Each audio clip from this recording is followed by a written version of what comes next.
Hey, what's going on YouTube? Alabama Reloader here. So more of an update overall, update of what's going on and where we stand with some of these projects or some of the things we're trying to test and do here on the channel. So if you watch the 30-06, the elk load, little development, sort of mini series, if you want to call it that we just finished up for my buddy Richard. So I took the rifle back over to him. We got those loads worked up, shooting well, met all the criteria that needed to be met. And so I gave the rifle and the rounds over to him. And then he also mentioned that he had a 7mm Alt 8.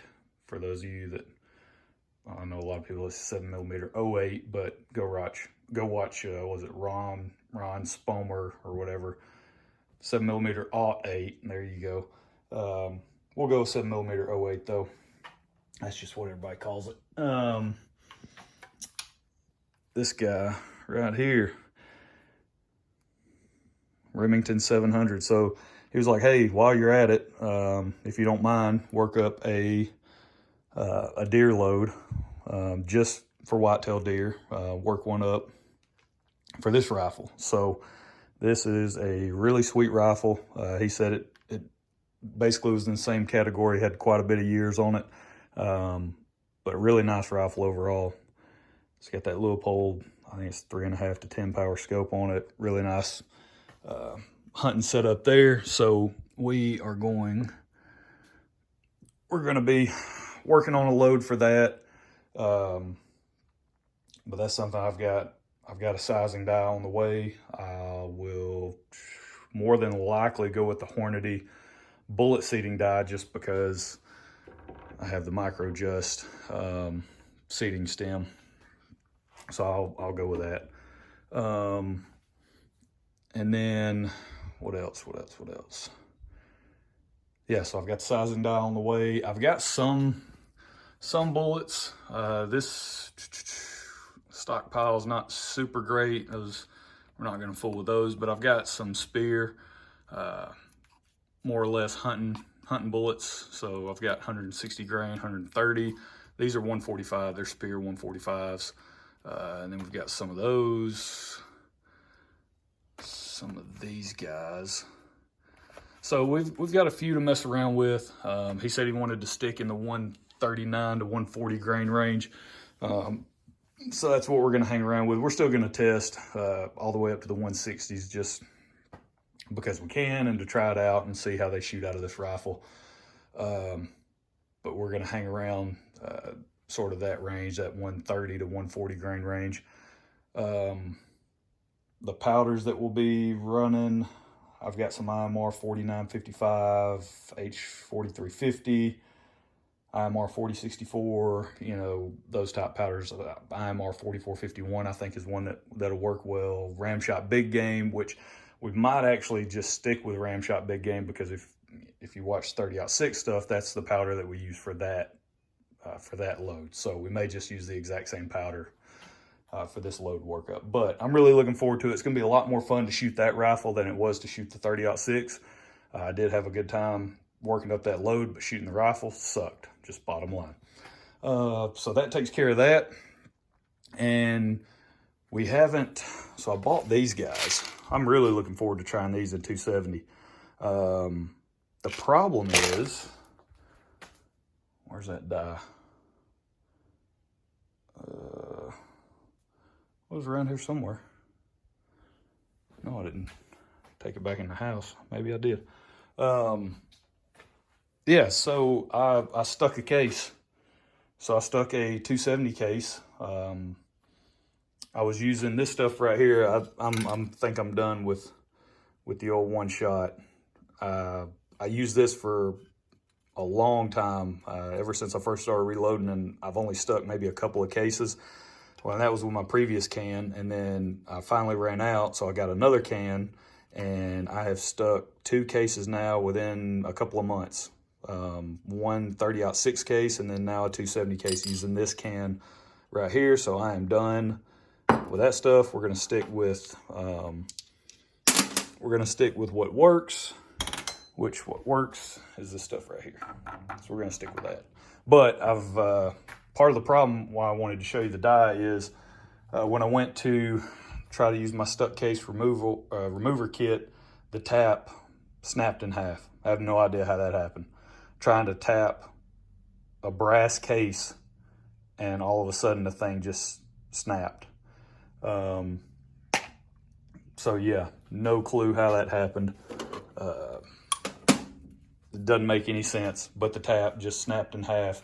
And so now I can't get that out. And I was like, you know what, instead of fooling with this anymore, I'm just going to order another resizing die. So I've got another full length resizing die for 270 on the way.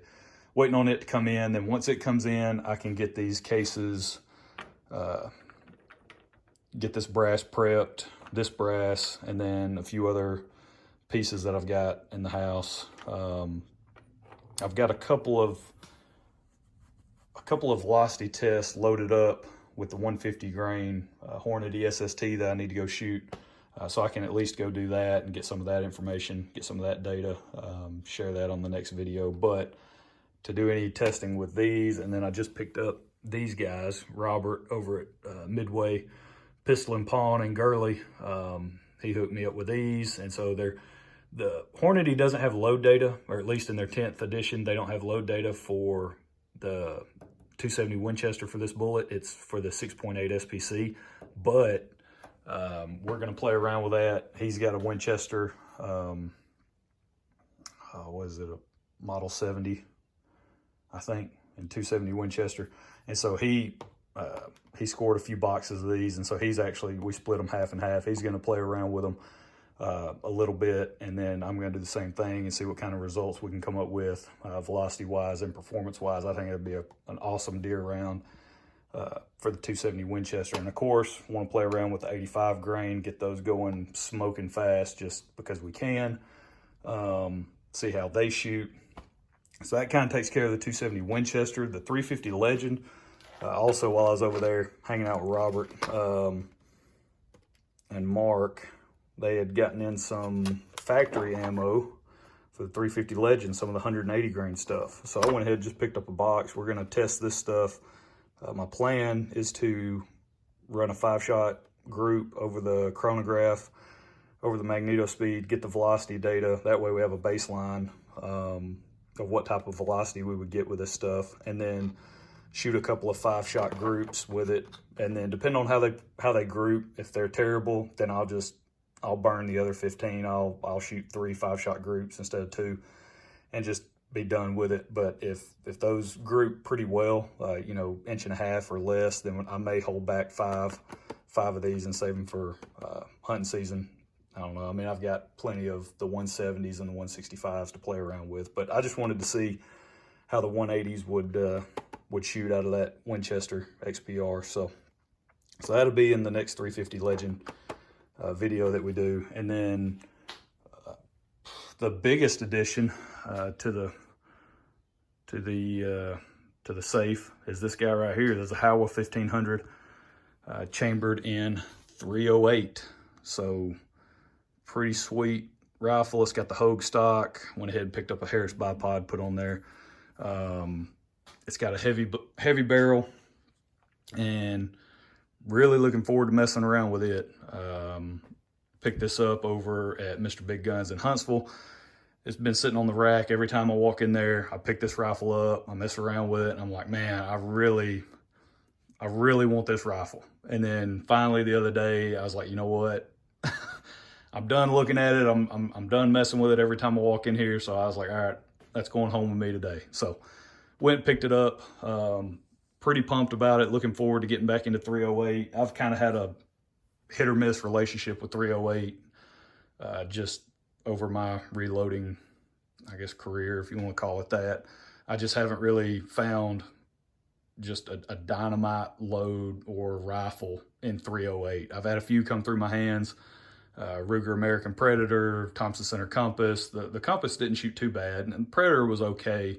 The FNAR, Remington Model 700 mountain rifle, I think it was, the stainless steel mountain rifle. I've had a few 308s come through my hands, and just I've never been able to turn it into the absolute tack driver that I want, like I was able to with that Savage 110 Tactical and 6.5 Creedmoor. Man, that thing just right off the shelf, and I was shooting, you know, 1/2-inch groups all day long.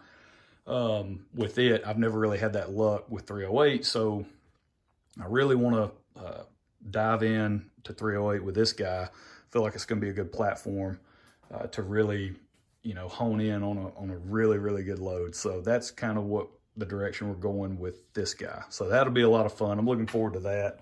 We're going to be focusing on these guys, the Barnes match burners, 175 grain bullet. Went ahead and picked up a couple boxes of these, again, over at Mr. Big Guns in Huntsville. So he had several boxes sitting on the shelf. Might as well, when in Rome.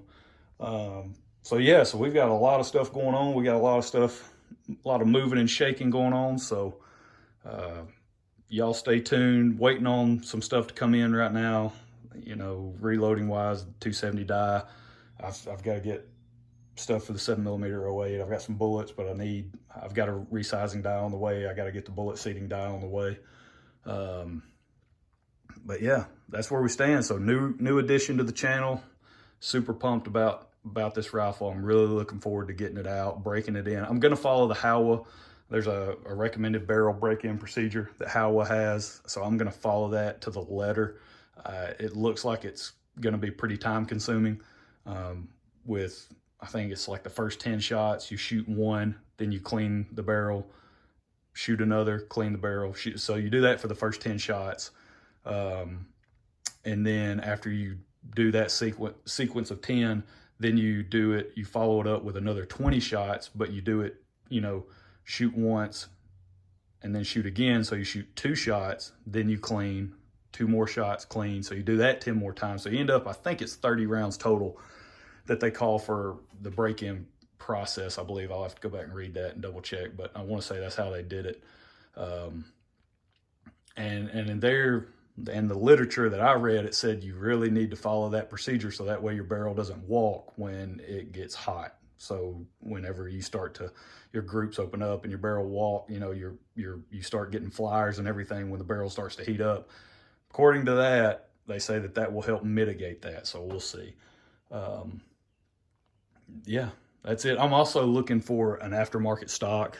Nothing in the near term. I'm not going to replace this anytime soon. I want to really get a good shooting load worked up with this Hogue stock on here, and then possibly replace it. Nothing too crazy, so do not recommend an MDT chassis. I'm not going to buy an MDT chassis. I'll go buy another rifle before I spend that much money on just a chassis, just a stock for a rifle. So looking at something a lot cheaper, something around $200 price point, I'll be happy to spend that on a stock, you know, Boyd's or a Pro Mag or something like that, but I'm not, so don't even recommend MDT. Not going to happen. But that's where we leave it. So that's it. That's all. If you guys are looking for factory ammo, you know, whatever, go hit up the guys. You got a couple places that you really need to be paying attention to. Midway Pistol and Pawn over in Gurley. Go see Robert and Mark. They just got in a big shipment of factory ammunition. So if you're in need of that, 9mm, 223, 300 Blackout, all that stuff, 350 Legend. If you're looking for the 180 grain stuff, 308, 10mm, all kinds of stuff, 22. So go hit those guys up if you're in need of that. Reloading wise, definitely go check out Mr. Big Guns. And I think he still has ARs for, I think it's $500. What? How much are those? I think $500. I don't know. It's the cheapest place you can buy an AR, you know, hands down. So if you're looking for ARs, you're looking for parts to build one, you want to go spend you a ton of money on a really nice Athlon Optics scope, I mean, that's the place you ought to be going if you're looking for anything reloading wise. So make sure you go down there, check them out. Make sure you heard it, you know, you let them know, hey, heard about you guys over on, you know, from Alabama Reloader. And hook me up with a discount. No, I'm just kidding. Don't tell them that. But yeah, just let them know that you heard about it on the channel. I really appreciate that. And yeah, we will catch you guys next time, hopefully with some actual 270 groups with this stuff here. Hopefully a break-in process procedure. I'll try to film that at the range. I won't film all of it because it's going to be time consuming and a pain in the butt in my opinion, but I'll try to film some of it out at the range, and we'll just see how it goes. But that's it. That's where we're going to leave it. We'll catch you guys next time. Make sure you go out, fill up your gas tanks. If you're over here on the East Coast, man, it's going nuts. People, gas shortage, the whole pipeline cyber attack thing. So yeah, make sure you go fill up your gas tanks and then go shopping at those places. So we'll catch y'all next time. Y'all have a good one.